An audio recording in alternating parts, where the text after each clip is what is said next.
Okay, இன்றைக்கி நம்ம சிந்து சமவெளி நாகரிகத்தோட செகண்ட் பார்ட்டு நம்ம பார்ப்போம். அதுக்கு முன்னாடி இந்திய மேப் வரைச்சிக்கோங்க.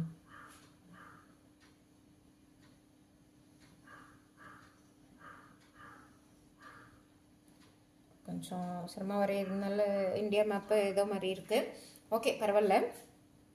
அதாவது இங்கே தான் சிந்து, ராவி, பியஸ், சேனாப் அப்படின்னு சொல்லிட்டு ஒரு 5 நதிகள் பாயுதுன்னு சொன்னேன் இல்லைங்களா. இது வந்து சிந்து சமவெளி நாகரீகம். சிந்து சமவெளி நாகரீகம். அதே மாதிரி இங்கே திராவிட நாகரிகங்கள் வளர்ந்தன. ஓகே, இதிலே பார்த்தீங்கன்னா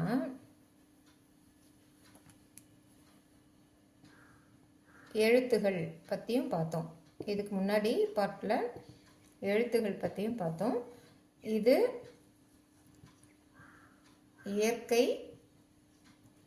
ப்ளஸ் சித்திர எழுத்து முறை. ஓகேவா? இங்கே திராவிட எழுத்து முறை ஒளி வடிவம் ப்ளஸ்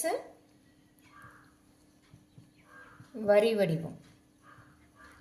இந்த 2 எழுத்து முறை தானே நம்ம பார்த்தோம். இது வந்து சிந்து சமவெளி நாகரிகம், இது வந்து திராவிட நாகரிகம். இது திராவிட நாகரிகத்தின் எழுத்து வடிவம், இது சிந்து சமவெளி நாகரிகத்தோட எழுத்து வடிவம். இப்போ புரியுதுங்களா? சிந்து சமவெளி நாகரிகம் இயற்கை ப்ளஸ் சித்திரம். அதே மாதிரி திராவிட எழுத்து முறை ஒளி ப்ளஸ் வரி வடிவம்.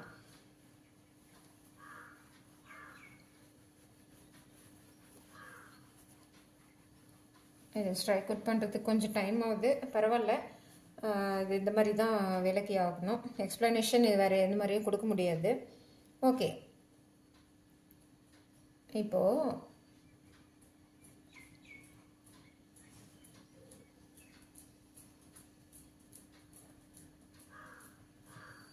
தமிழ்நாட்டு நாகரிகம், சிந்து சமவெளி நாகரிகம். இதில் உள்ள எழுத்துகள் ஒற்றுமையை தான் இப்போ பரவலாக பேசிகிட்டு இருக்காங்க.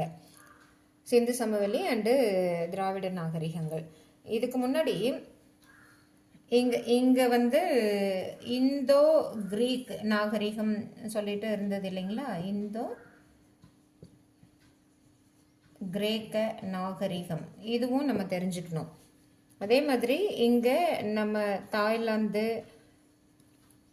மலேசியா, சிங்கப்பூர் இந்த மாதிரி ஒரு சில நாடுகள்லாம் கூட இருந்தது. அதுவும் தென்னிந்தியாவில் இருந்த நாடுகளில், முக்கியமாக தமிழ்நாட்டிலேருந்து வணிகம் செஞ்சிட்டு இருந்தாங்க இல்லைங்களா இந்த நாட்டுக்கெல்லாம். அது ஒரு பக்கம். அதாவது இந்த வணிகம் ஒரு பக்கம். இவங்க கண்டிப்பாக இங்கேருந்து போயிருக்கலாம், அல்லது இந்தோ சீனா கிரேக்க நாகரிகங்கள் வந்து இங்கே சிந்து சமவெளிக்கு வந்திருக்கலாம். இப்போ புரியுதுங்களா?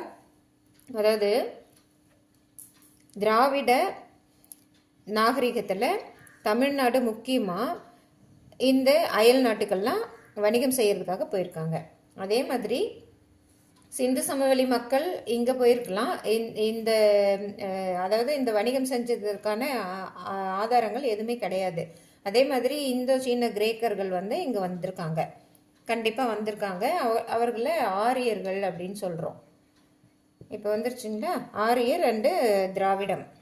ஆரிய நாகரிகம் அப்படின்னு சொல்லிட்டு இருக்காங்க. இப்போது இதுலேயே இந்த எழுத்துகள் அப்படின்னு எடுத்துப்போம்.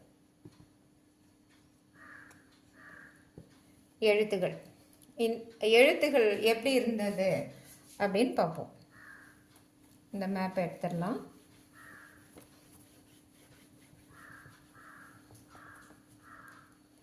ஃபஸ்ட்டு சிந்து சமவெளி, அடுத்தது திராவிட நாகரிக எழுத்துகள். இதில் நமக்கு ஏற்கனவே தெரியும், இது இயற்கை சார்ந்து தான் இருந்தது.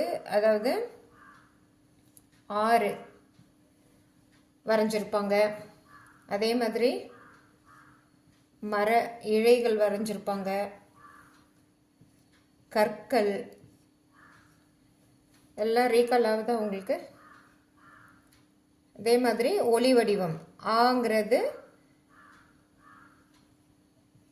இந்த வாயசையை வச்சு இந்த மாதிரி ஆ இ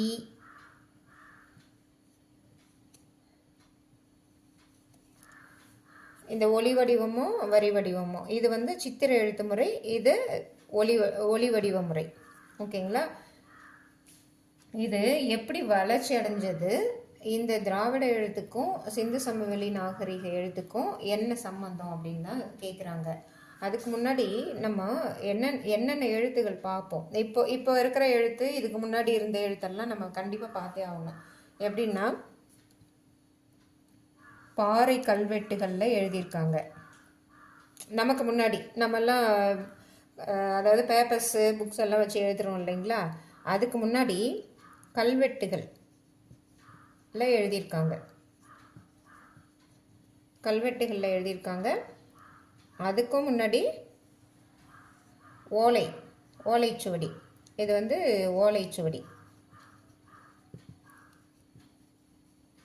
இதில் எழுத்துருகளை, அதாவது இவங்க காலம் முடிஞ்சது, அதுக்கப்புறம் ஓலைச்சுவடி எழுதியிருக்காங்க, அடுத்தது கல்வெட்டுகள் ஆரம்பிச்சிருக்காங்க. இது எப்படி திராவிட நாகரிகத்தோட கனெக்ட் ஆகுது, இதை தான் நம்ம பார்க்கணும். அடுத்தது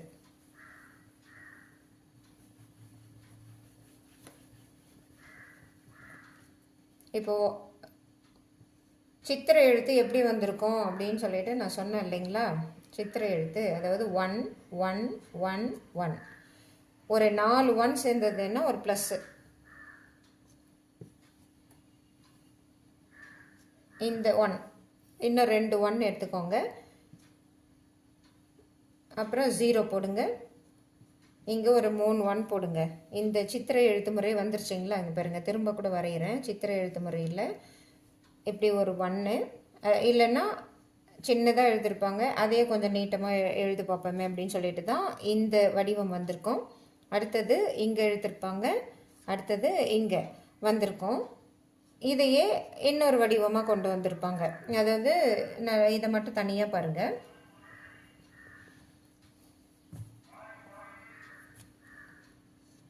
எல்லா ஒன்ஸும் இணைச்சு இந்த மாதிரி வந்திருக்கு. ஓகேங்களா? இதில் இப்படி ஒரு 0 போட்டு ஒரு 1 கொடுத்தாங்கன்னா, அதையே அந்த நேர்கோடு இருக்கு இல்லைங்களா, அதையே கொஞ்சம் வளைச்சி கொடுத்தாங்கன்னா இது வந்து ஒரு காட் மாதிரி, சித்திரை எழுத்து முறை மாதிரி பண்ணியிருக்காங்க. அது சிந்து சமவெளி நாகரிகத்தில். ஓகே, இங்கே திராவிட நாகரிகத்துக்கு வருவோம். அது எப்படின்னா, ஒரு 1, இன்னொரு 1, அடுத்த 1, அடுத்த 1. இது ப்ளஸ் சிம்பிள் மாதிரி தானே தெரியுது. அதுவே இப்போது அடுத்த வரி வடிவத்தை எடுத்துக்கோங்க. இப்படி இவங்கள மாதிரியே தான் பண்ணியிருக்கிறதுக்கு வாய்ப்பு இருக்குது. அப்புறம் கொஞ்சம் இப்படி வந்திருக்கலாம், அப்புறம் இப்படி வந்திருக்கலாம், இப்படி இந்த மாதிரி இங்கேயும் ஒரு கோடுகள் இழுத்திருந்தா இந்த ஒளி கா அப்படின்றத கா ஒளி வடிவம் வந்துருச்சுங்களா. ஒளி வடிவம் ப்ளஸ்ஸு வரி வடிவம், ஒளி ப்ளஸ்ஸு வரி வடிவம். இதில் சித்திரம் அதே 1 அண்டு 0s தான். அது வந்து ஒளி வடிவம், ஒளி ப்ளஸ் வரி வடிவமாக எப்படி மாறி இருக்கு பாருங்கள். சித்திர எழுத்து முறையில் எப்படி மாறி இருக்குன்னு பாருங்கள். இதுதான் நாகரிக வளர்ச்சி. இது வந்து கார்டுன்னு அசியூம் பண்ணியிருக்காங்க. அண்டு இது வந்து 1 and 0ஸை எடுத்து ஒரு எழுத்து வடிவமாக கொடுத்துருக்காங்க. ரெண்டுமே எழுத்துகள் தான். இப்போ புரியும்னு நினைக்கிறேன். அதுலேயே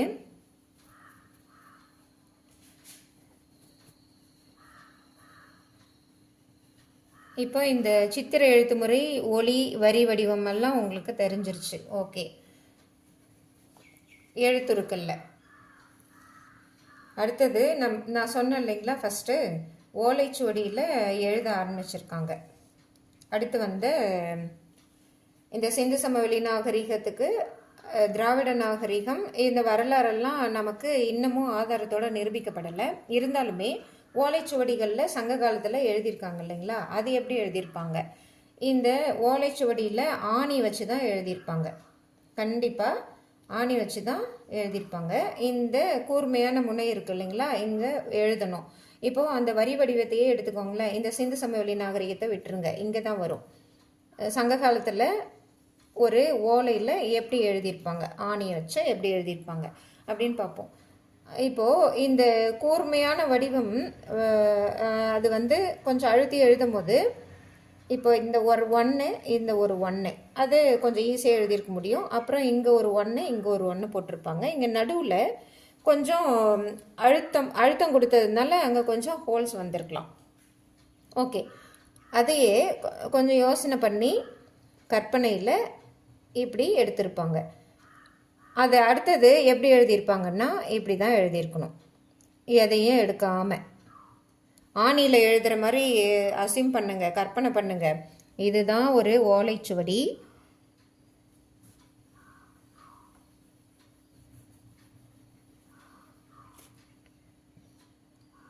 ஒரு ஓலைச்சுவடி, அதில் ஒரு காங்கிற எழுத்தை எழுதணும். அது எப்படி எழுதியிருப்பாங்க? கையே எடுக்காமல் தான் எழுதியிருக்கிறதுக்கு வாய்ப்பு இருக்குது. ஏன்னா கை எடுத்துகிட்டு எழுதுனாங்கன்னா, நான் சொன்னேன் இல்லைங்களா, அந்த காவுக்கு நடுவில் கொஞ்சம் ஹோல்ஸ் விழும். இப்படி அழுத்தி எழுத முடியாது. அதனால் கா அப்படின்னு எழுதியிருக்கலாம். அடுத்தது சா வந்ததுங்களா, சா டா இப்படி தான் எழுதியிருக்கிறதுக்கு வாய்ப்பு இருக்குது. இதை ஏன் சொல்ல வரேன்னா, வட்டெழுத்து அப்படின்ற ஒரு எழுத்து முறை நம்ம தமிழ் கலாச்சாரத்தில் இருக்குது. வட்டெழுத்து இப்போ ஓலையில் தான் எழுதுனாங்க, இல்லை கல்வெட்டில் எழுதுனாங்கன்னு சொன்னேன் இல்லைங்களா, அது வந்து வட்டெழுத்து முறையில் தான் எழுதியிருக்கிறதுக்கு வாய்ப்பு இருக்குது. சா இந்த மாதிரி தான் எழுதியிருக்கணும். இதுலேயே கொஞ்சம் எதுனா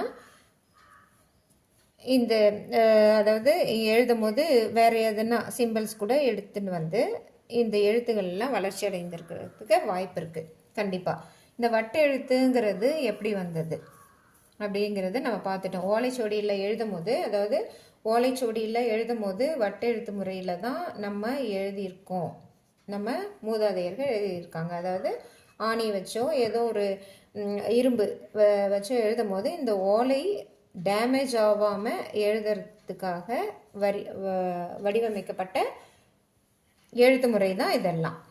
இப்போது சிந்து சமவெளியே எடுத்துருவோம். இப்போது நம்ம திராவிட எழுத்துக்கள் பற்றி தான் ஃபுல்லாக பார்க்கணும். காலக்கோடுகள் எடுத்துக்கோங்க. இண்டஸ் வேலி சிவிலைசேஷன், வேத நாகரீகம், அதே மாதிரி வேத காலம்னு எடுத்துக்குவோம். அடுத்தது 16 ஜனபதங்கள்னா குழுக்களாக அமைஞ்ச ஒரு அமைப்பு. அடுத்தது மௌரியர்கள் வராங்க, அடுத்தது குப்தர்கள், கரெக்டு தானே? சோழர்கள் அடுத்தது. இதில் இண்டஸ் வேலி சிவிலைசேஷன் சித்திர முறை, வேத காலத்தில் என்ன மாதிரி எழுத்து முறை இருந்தது, இதை அடுத்தது பார்க்கணும் இல்லைங்களா. அதாவது இண்டஸ் வேலி சிவிலைசேஷனும் திராவிட நாகரிகத்தையும் நம்ம ஒப்பிட்டு பார்த்துட்டோம். இது சித்திர எழுத்து முறையில் வரும், இது ஒலி ப்ளஸ் வரி வடிவத்தில் வரும். அப்போது வேத காலத்தில் என்ன மொழி இருந்தது, என்ன எழுத்துகள் இருந்தது, அவங்க பேசுனாங்களா பேசலையா? அதே மாதிரி இந்த சித்திர எழுத்து முறையில் பேச்சு கிடையாது. ஏன்னா அவங்க சித்திரத்தால் தான் வரைஞ்சாங்க, அவங்களுக்கு பேச தெரியல. அதே திராவிட நாகரிகமும் அப்படி தான் இருந்திருக்கிறதுக்கு வாய்ப்பு இருக்குது. ஒலி வடிவம் மட்டும் பண்ணியிருக்காங்க. வேத காலத்தில் எழுத்துகள் எப்படி இருந்தது, எந்த மாதிரியான எழுத்துகள் வந்தது? வேத காலம் நாகரிகம்ன்றது இந்தியர்கள் தானா அவங்க, இல்லை வேற எங்கன்னா இருந்து வந்தாங்களா? இப்போ நான் சொன்னேன் இல்லைங்களா, இந்தியா இருக்குன்னா இங்கே இண்டோ கிரீக்கு வந்திருப்பாங்க கண்டிப்பாக. இந்த ஆற்று நாகரிகம் ஒரு இடத்துல இருந்து இன்னொரு இடத்துக்கு, இன்னொரு நாட்டுக்கு கண்டிப்பாக வந்திருக்கிறதுக்கு வாய்ப்பு இருக்குது. அந்த இண்டோ கிரீக் நாகரிகத்தோட எழுச்சி எதுனா இருந்ததா, இல்லை அங்கேருந்து வந்தவங்க தான் இங்கே இருந்தாங்களா? ஏன்னா இண்டஸ் வேலி சிவிலைசேஷனில் நம்ம பார்த்துருப்போம், அவங்களோட நாகரிகம் வந்து வெள்ளத்தால், பெருவெள்ளத்தால் அழிஞ்சது, அப்படி இல்லைன்னா எதிரிகளால் அழிஞ்சது அப்படின்னு சொல்லிட்டு. எனக்கு தெரிஞ்சு வெள்ளத்தாலெல்லாம் அழியறதுக்கு வாய்ப்பு இல்லை. ஏன்னா இப்போ கூட சுனாமி வந்தது இல்லைங்களா, 2000 சுனாமி வந்தது. அந்த சுனாமியில் எல்லாருமே நம்ம இறந்து போயிடல, ஒரு சிலர் மட்டும்தான், ஒரு லட்சக்கணக்கான பெயர்கள் இறந்தாங்க. அது அந்த மாதிரி தான் இறந்துருக்கிறதுக்கு வாய்ப்பு இருக்குது. அதாவது ஒரு நாகரிகமே அழிஞ்சு போயிருக்காது. ஏன்னா ஃபாரினர்ஸ் தான் இங்கே வந்து குடியேறி இருக்கிறதுக்கு வாய்ப்புகள் நிறைய. இண்டஸ் வேலி சிவிலைசேஷன், சிந்து சமவெளி நாகரிக மக்கள் எதிரிகளால் தான் வீழ்த்தப்பட்டிருப்பாங்க. வேதகால ஆரியர்கள் அப்படின்னு சொல்லிட்டு பாலகங்காதர திலகர் கூட சொல்லியிருப்பாங்க. ஆரியர்கள் அப்படின்னு வச்சுக்கலாமே. அந்த ஆரியர்கள் வந்து எப்படின்னா இண்டோ கிரீக் மக்கள், இண்டோ கிரீக் மக்கள் இவங்க தான் வேத காலத்தை வளர்த்துருக்கிறதுக்கு வாய்ப்பு இருக்குது. அதே ஆதாரபூர்வமாக நிரூபிக்கப்பட்டிருக்கு. பாலகங்காதர திலகர் அழகாகவே சொல்லியிருப்பாங்க. அவங்களோட எழுத்து முறை எப்படி இருந்தது, அதாவது வேத காலத்தில் ஆரியர்கள் வந்தாங்க இல்லைங்களா, வேற நாட்டில் இருந்து தான் வந்திருக்காங்க. அவங்க ஆப்கானிஸ்தான், ஈரான், அப்புறம் கிரேக்க நாடுகள் இதிலிருந்து தான் வந்திருக்காங்க. அவங்களோட எழுத்து முறையும் எப்படி இருந்ததுன்னா, இந்த 1 போடுங்க, அடுத்தது இப்படி இருக்கும், அடுத்தது இப்படி இருக்கும். இந்த ப்ளஸ் சிம்பலும் இருந்தது அவங்க நாகரீகத்தில். அதே மாதிரி இந்த 1 போட்டு இப்படி, இந்த 0 போட்டு இந்த மாதிரி எழுத்து முறையும் நிறைய இருந்தது.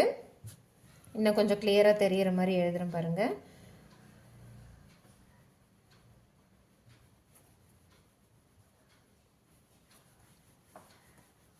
இதெல்லாம் எடுத்துருவோம். அதாவது இண்டஸ் வேலி சிவிலைசேஷன் அழிவு, அதுக்கு பிறகு இந்தியா எப்படி வளர்ந்தது, அதாவது வேத காலம், ஆரியர்கள் இவங்க இந்தியர்களா அப்படிங்கிறத கொஞ்சம் டவுட்லேயே தான் சொல்லிகிட்டு இருப்பாங்க. இவங்களோட எழுத்து முறை கிரேக்க, இண்டோ கிரேக்க எழுத்து முறையை சார்ந்து இருந்தது. இந்த மாதிரி ப்ளஸ் சைனு, அப்புறம் இந்த மாதிரி இருக்கும். அப்படி இல்லைன்னா இப்படி இப்படி இப்படி போட்டிருப்பாங்க. அடுத்தது சாரி, இந்த மாதிரி வராது, இந்த மாதிரி இருக்கும். அடுத்தது இப்படி ஒரு நடனம் மாதிரி இருக்கிற மாதிரியும் இருக்கும். இது சித்திர எழுத்து முறை தான் ஃபஸ்ட்டு நம்ம மூதாதையர்கள், அதாவது 10,000 மில்லியன் ஆண்டுகளுக்கு முன்னாடி சித்திர எழுத்து முறையில் தான் பேசியிருக்காங்க. அதை வந்து வரைஞ்சும் வச்சுருக்காங்க. ஏன்னா அவங்க குகையில் தான் வளர்ந்துருப்பாங்க. மிருகங்கள், விலங்குகிட்ட இருந்து பாதுகாக்கிறதுக்காக. அவங்க எப்பவுமே குகையிலே இருக்கும்போது அவங்களோட அந்த டைமிங்கை வந்து யூஸ்ஃபுல்லாக எடுத்துக்கணும் அப்படிங்கிறதுக்காக தான் எதனா எழுதி வைக்கணுமே. ஆஸ் யூஷுவல் நமக்கு கூட வீட்டில் இருக்கும் போது எதனா பண்ணணும் தோணிகிட்டே இருக்கு இல்லைங்களா, எக்ஸ்ட்ரா கரிக்குலர் ஆக்டிவிட்டீஸ் தான். இது வந்து அப்படியே நாகரிக வளர்ச்சியாக இந்த எழுத்து முறையெல்லாம் வந்திருக்கு. நம்ம பேசுறதுக்கான ஒரு மொழி, அதாவது எழுத்து தான் மொழியாகுது, வார்த்தைகள் தான் மொழியாகுது. அந்த மாதிரி இதை கொண்டு வந்திருக்காங்க. அப்போது சித்திர எழுத்து முறை தான் வரைஞ்சிருக்காங்க. அவங்களுக்கு எழுத்தை பற்றி தெரியலை. ஓகே, இப்போது வேத காலத்தை பற்றி தெரிஞ்சுக்கிட்டோமா. இதை தான் சான்ஸ்கிரிட் வேர்டுன்னு நம்ம எடுத்துக்கணும். ஏன்னா சான்ஸ்கிரிட்டுங்கிறது ஒரு இசை பாடல் வடிவம், இசை வடிவம். அவங்க இசையாக தான் எடுத்துகிட்டு வந்திருக்காங்க. இசை ஸ்மிருத்தின்னு சொல்கிறாங்க இல்லைங்களா, அந்த மாதிரி ஒரு பாடல் வடிவத்தை கொண்டு வந்திருக்காங்க. அவங்க கிராம நாகரிகம் தான். இவங்க எழுத்துக்களை சரியாக அதாவது டெவலப் பண்ணலை. அதே மாதிரி 16 மகாஜனபதங்களும் அவங்கள மாதிரி தான். அடுத்தது மௌரியர்கள் காலத்துக்கு வருவோம். இவங்க தான் எழுத்துக்களை சீரியஸாக டெவலப் பண்ணது. எப்படின்னா அசோகர் பற்றி நமக்கு எல்லாருக்குமே தெரியும். நான் சொன்னேன் இல்லைங்களா, ஓலை அண்டு கல்வெட்டுகள், இது ஒரு பாறை மாதிரி அசிம் பண்ணிக்கோங்க. இங்கே திராவிட நாடு, திராவிட நாட்டில் ஓலைச்சுவடி, அதே மாதிரி அசோகர் காலத்தில் கல்வெட்டுகள், இதுதான் எழுத்தியல்.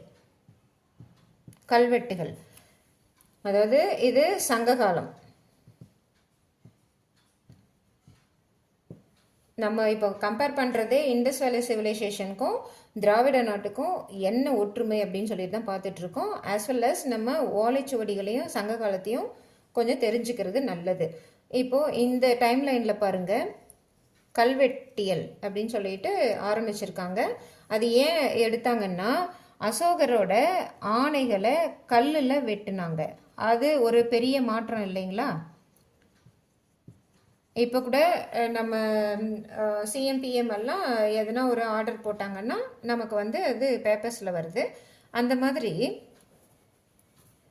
அசோகர் காலத்தில் கல்வெட்டியல்,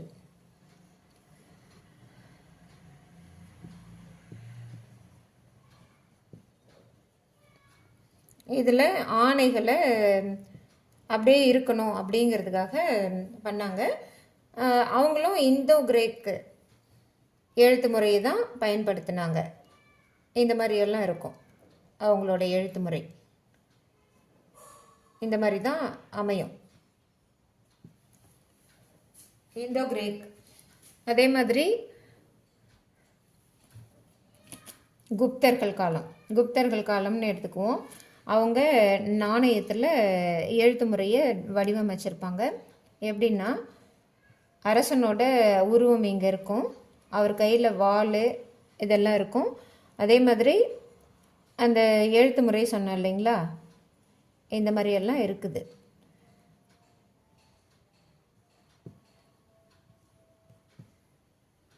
ஆஷ் சிம்பல் கூட ஒரு சில இதில் போட்டிருக்காங்க. இந்த மாதிரியெல்லாம் நாணயத்தில், அதாவது குப்தர்கள் காலம் பொற்காலம் சொல்கிறாங்க. அந்த பொன் காசில் இந்த மாதிரி ராஜாவோட உருவம், இந்த எழுத்துக்கள்லாம் சித்திர எழுத்துக்களாக தான் இருந்திருக்கு. ஈவன் மௌரியர்கள் காலத்துலேயும் சித்திர எழுத்து தான். அதே மாதிரி சோழர்கள் காலத்தில் இப்போது தமிழ்நாட்டுக்கு நம்ம வந்துடுவோம். குப்தர்கள் காலம் அடுத்தது சோழர்கள் காலம். குப்தர்களுக்கு அடுத்தது உங்களுக்கே தெரியும், வட இந்தியாவில் யார் வந்தாங்க? சுல்தானேட்,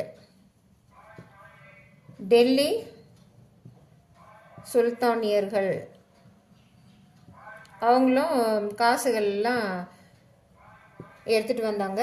அவங்களோட எழுத்து முறை நமக்கு இப்போது இந்த கிளாஸ்க்கு தேவையில்லை, இந்த விவாதத்துக்கு தேவையில்லாத ஒன்று. சோழர்கள் காலத்தில் சோழர், சேர, சோழ,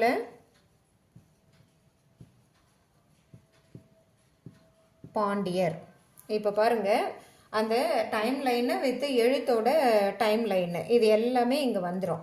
இண்டஸ் வேலி சிவிலைசேஷனில் சித்திர எழுத்து முறை, வேத காலத்தில் இசை, சித்திரம், வேத காலத்தில் இசை, ஸ்மிருதி, வேதங்களை பாட்டாக தான் படித்தாங்க.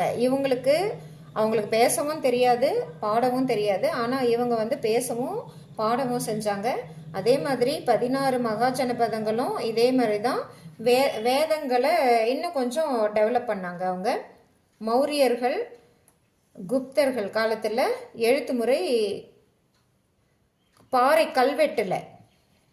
கல்வெட்டுகளில் வளர்ந்தது. ஆஸ் வெல் அஸ் இது வந்து பார்த்திங்கன்னா வடநாடு, வட இந்தியா, இது ஃபுல்லாக வட இந்தியா. சேர, சோழ, பாண்டியர்கள் இவங்க தென்னிந்தியாவில் இருந்தவங்க. இவங்களோட எழுத்து முறை எப்படி வளர்ந்தது இதை தான் நம்ம பார்க்க போகிறோம். இப்போது இந்த வடநாட்டு டைம்லைன்லாம் எடுத்துருவோமா. இண்டஸ் வேலி சிவிலைசேஷன்னா சித்திர முறை. வேத காலத்தில் இசையமைச்சாங்க. 16 ஜனபதங்களும் அப்படி தான். மௌரியர்கள் குப்தர்கள் காலத்தில் கல்வெட்டுகள் நாணயங்கள் வளர்ந்தது. அதில் எழுத்துக்களை பதிச்சாங்க. அவங்கெல்லாம் ஆரியர்கள் அப்படின்ற மாதிரி வரலாற்று ஆய்வாளர்கள் சொல்கிறாங்க. அவங்க இண்டோ கிரேக் அந்த இடத்துல இருந்தும் நம்ம இந்தியாவுக்கு வந்திருக்கலாம். இதுதான் வரலாற்று ஆய்வுகள்லாம் சொல்லுது. ஓகே, சேரர்கள், சோழர்கள், பாண்டியர்கள். இப்போ சேரர் இவங்க என்ன எழுத்து முறை,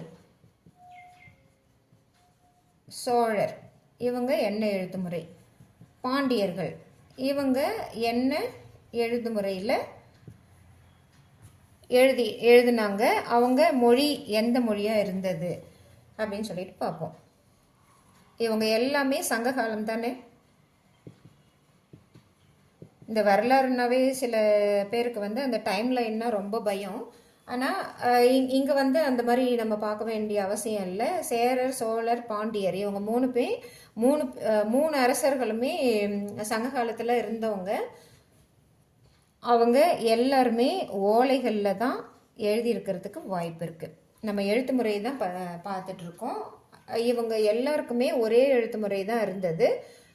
நம்ம நிறைய ஓலைச்சுவடியிலையும் கல்வெட்டியல் இவங்களுக்கும் தெரிஞ்சிருக்கு. யாருன்னா பல்லவர்கள் காலத்தில் கல்வெட்டியல் அதிகமாக வந்தது. ஏன்னா வடநாட்டுக்காரர்கள்னு சொல்லுவாங்க. இவங்களுக்கு முன்னாடி களப்பிரர்கள்னு சொல்லிட்டு இருந்தாங்க. அவங்களோட வழித்தோன்றல் தான் பல்லவர்கள்னு சொல்லுவாங்க. இப்போ புரியுதுங்களா? சேரர், சோழர், பாண்டியர் இவங்க வந்து தென்னிந்திய அரசர்கள். அவங்க சங்க காலத்தில் இருந்தாங்க. அடுத்தது மத்திய இடைக்கால இந்தியாவிலையும் இருந்தாங்க. அதே மாதிரி சேரர், சோழர், பாண்டியர் வீழ்ச்சிக்கு ஒரு இடைப்பட்ட காலத்தில் பல்லவர்கள்னு சொல்லிட்டு வந்தாங்க. அவங்க வந்து பார்த்திங்கன்னா வட இந்தியாவிலேருந்து வந்தவங்க. அவங்களோட எழுத்து முறையும் சேரர், சோழர், பாண்டியர் இவங்களோட எழுத்து முறையும் சங்க காலத்தில் ஓலைச்சுவடிகள் வித்து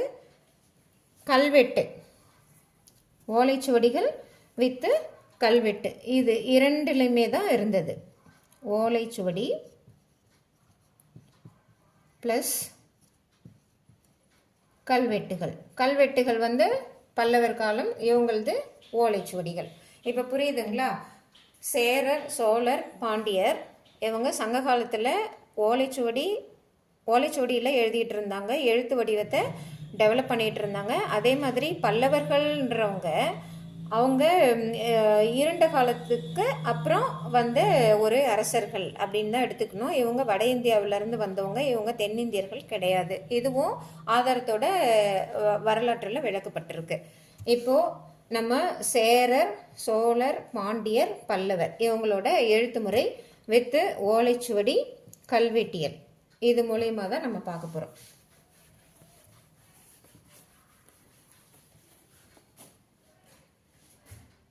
இப்போ ஒரு ஓலை வடிவம் எடுத்துக்குவோம். அதே மாதிரி கல்வெட்டு.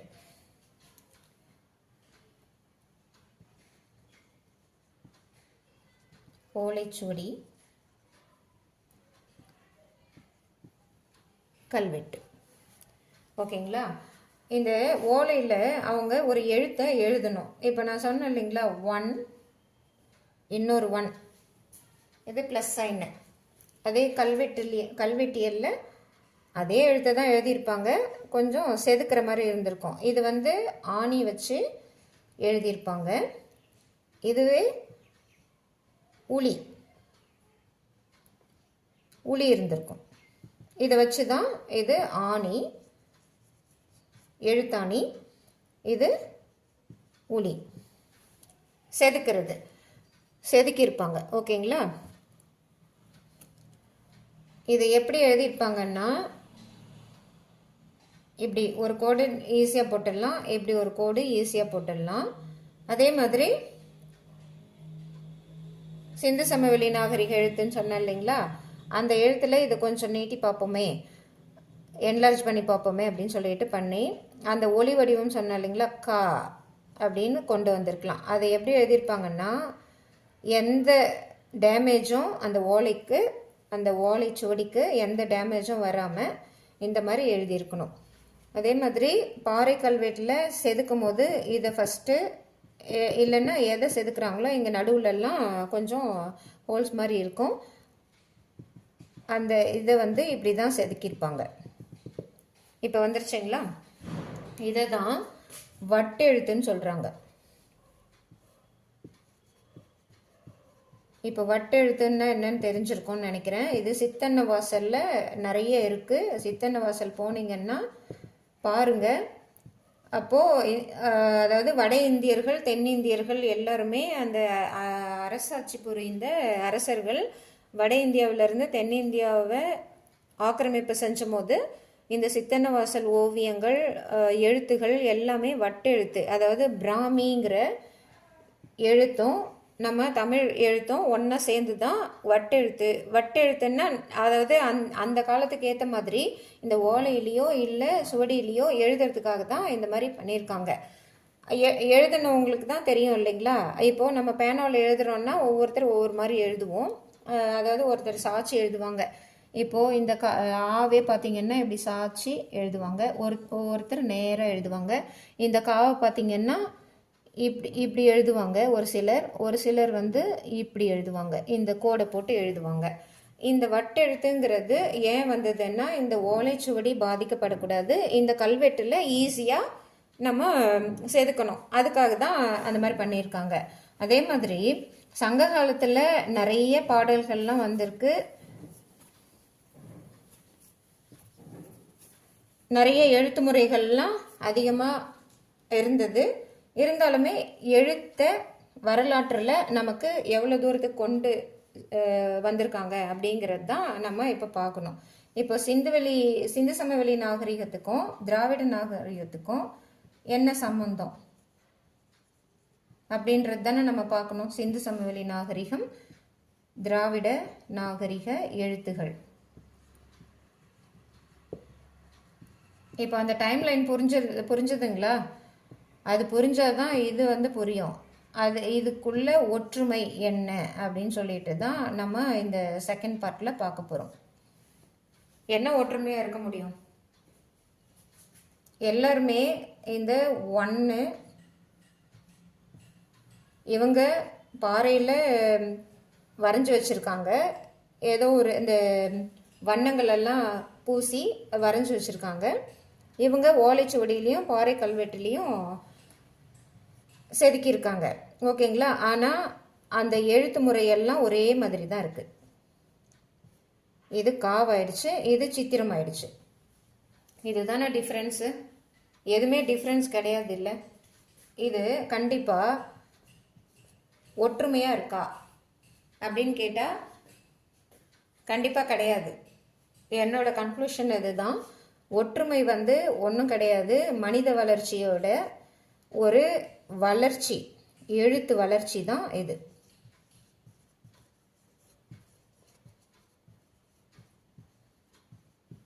இதுதான் என்னோட கன்க்ளூஷன். அதாவது இது சித்திர எழுத்து முறையாக இருந்தது. இந்தோ கிரீக்கு பண்ணாங்க. இந்த கான்ற எழுத்து இல்லை ஆன்ற எழுத்து இப்படி வருது இல்லைங்களா ஒளி வடிவத்தில். இது எப்படி வளர்ந்துருக்கோன்னு கேட்டிங்கன்னா, அவங்களோட கற்பனையை வச்சு தான் வளர்த்துருப்பாங்க அந்தந்த பகுதிக்கு ஏற்ற மாதிரி. இதை இன்னும் நல்லா விளக்கணும்னா இந்தியா மேப் தான் உதவும். சும்மா அப்படி வரைகிறேன், அட்ஜஸ்ட் பண்ணிக்கோங்க.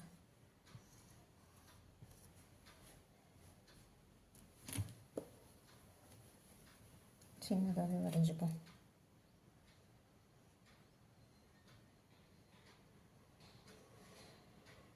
இது வட இந்தியா, இது தென்னிந்தியான்னு வச்சுக்கோங்களேன். இங்கே நீர் வழிப்பாதையெல்லாம் இருந்தது, இங்கேயும் நீர் வழிப்பாதை இருந்தது. இங்கே இமயமலை. இங்கேருந்து எந்த அந்நியர்களும் வரல. இங்கேருந்து இண்டோ கிரீக் நாகரிகம் வந்திருந்தது. இங்கே இங்கே கீழே பார்த்தீங்கன்னா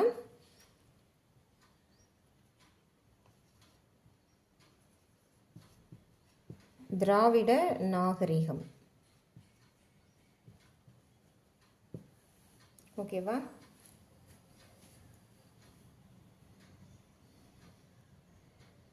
இங்கேருந்து இவங்க இங்கே போயிருக்கிறதுக்கு வாய்ப்பு இருக்கா?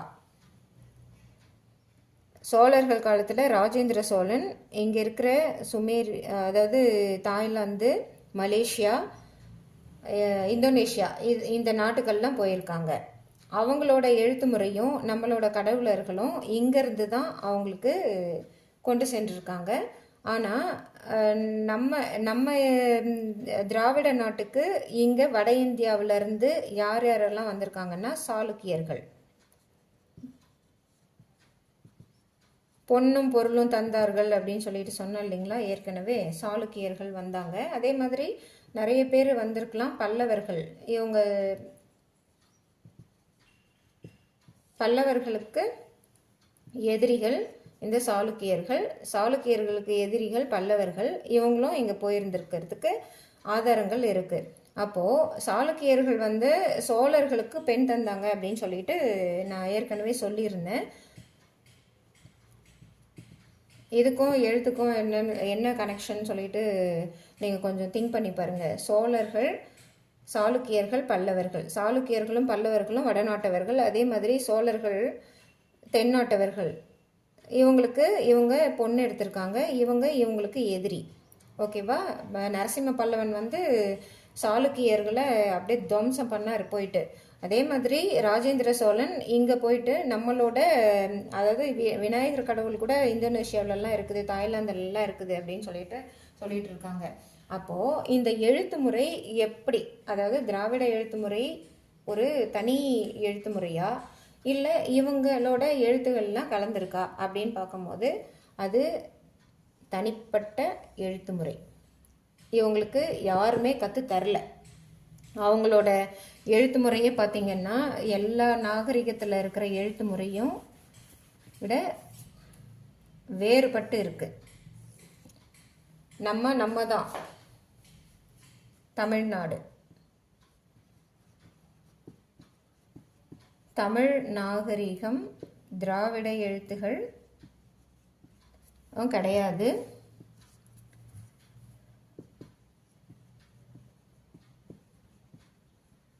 தமிழ் எழுத்துகள் அதில் இந்த காவை வட்ட எழுத்தில் அழகாக போட்டிருக்காங்க. அதே மாதிரி ஒளி வடிவம் அந்த உயிர் எழுத்துன்னு சொன்னோம் இல்லைங்களா, இப்படின்னு கூட போட்டுக்கோங்க.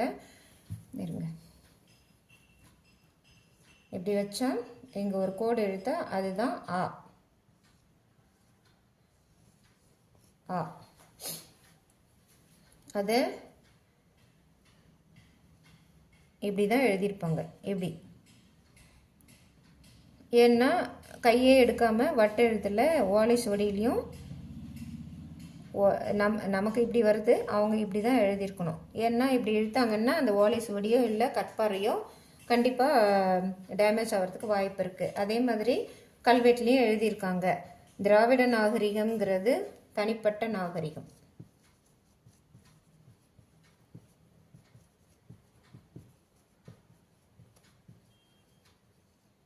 நாகரிகம் இவங்க திராவிட நாகரிகம்ங்கிறது தனிப்பட்ட நாகரிகம்.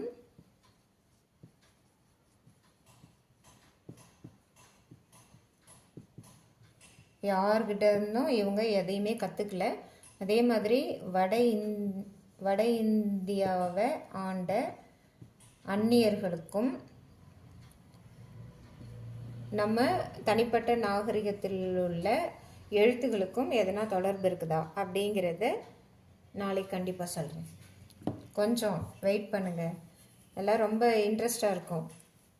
இப்போ புரியுதுங்களா? வட இந்தியர்கள் வந்து ஆரியர்கள் தான். தமிழர் நாகரிகம் தனிப்பட்ட நாகரிகம், எழுத்து முறையும் வேறு. அவங்கெல்லாம் எப்படி எழுதிட்டு இருந்தாங்க, நம்ம காவியை வடிவமைச்சிட்டோம். இந்த ப்ளஸ் சைன் மட்டும் பாருங்கள். அதனால் இது தனிப்பட்ட நாகரிகம்தான். இது சித்திர எழுத்து முறைகள். இது ஃபுல்லாகவே அப்படியே இந்தி பாருங்கள், இந்தி எழுத்து முறை பாருங்கள். இந்த கா இருக்கு இல்லைங்களா, இப்படி ஆ ஆ இப்படி தான் எழுதுவாங்க. இதுவும் நம்ம ஆவும் டிஃப்ரென்ஸ். இவங்க நம்மக்கிட்ட இருந்து தான் கற்றுக்கிறதுக்கு வாய்ப்பு இருக்குது. புரியுதுங்களா? தேவநாகரி எழுத்து, சமஸ்கிருத எழுத்து எல்லாமே இந்த ஆ, அதாவது வாய் வடிவம், இதிலிருந்து தான் வந்திருக்கிறதுக்கு வாய்ப்பு இருக்குது. இதை தமிழர்கள் தான் கண்டிப்பாக கற்று தந்திருப்பாங்க. அது நாளைக்கு சொல்கிறேன். தேங்க்யூ.